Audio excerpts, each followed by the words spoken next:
দিন আনা দিন খাওয়া পরিবার। এদিকে কোলের শিশুটির শরীরে বাসা বেঁধেছে বিরল রোগ।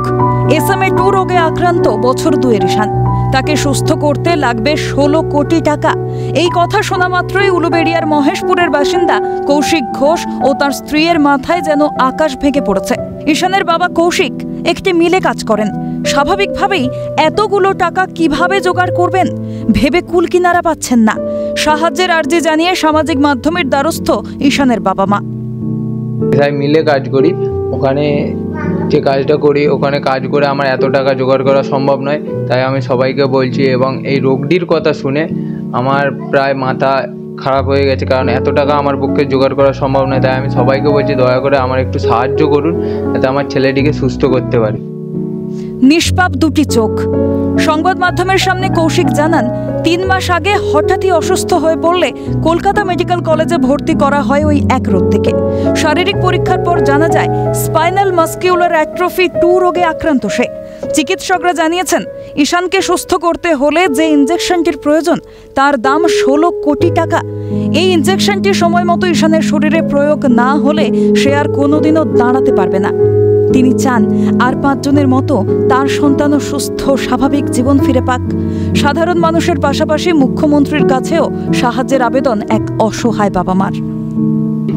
ওখান থেকে এবার ডাক্তারবাবুকে জিজ্ঞেস করি যে প্রায় 1.5 বছর বয়সে বেশি হয়ে গেছে, এখনো কেন হাঁটতে চলতে পারছে না। যেদিনকে ডাক্তার দেখানোর ডেট ছিল ওই সময় বাড়াবাড়ি হতে আবার ভর্তি করেছিলাম কলকাতা মেডিকেল কলেজ হসপিটালে, এবং সেই সময় রিপোর্টটি দেখাতে তখন ডাক্তারবাবু বলেছিল, হ্যাঁ তোমার ছেলের SMA টাইপ 2 আছে, যেটার খরচ প্রায় 16 কোটি টাকা।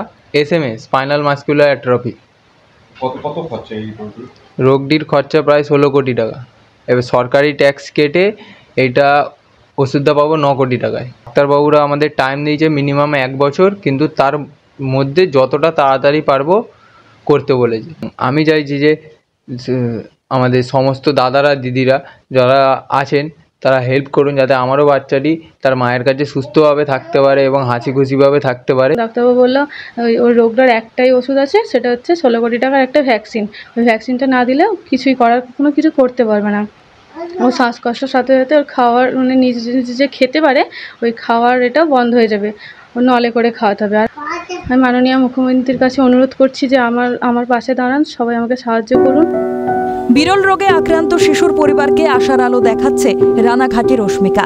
বহু সহৃদয় মানুষ এগিয়ে এসেছিল অস্মিকার চিকিৎসার খরচ জোগাতে। সেই টাকা সংগ্রহ করতে শুরু হয়েছিল ক্রাউড ফান্ডিং। অস্মিকার মতোই সুস্থ হয়ে উঠুক ফুটফুটে ঈশান। একরত্তির জন্য CN-এর পক্ষ থেকে রইল অনেক অনেক শুভকামনা। সুপ্রিয় রায়ের রিপোর্ট, ক্যালকাটা নিউজ।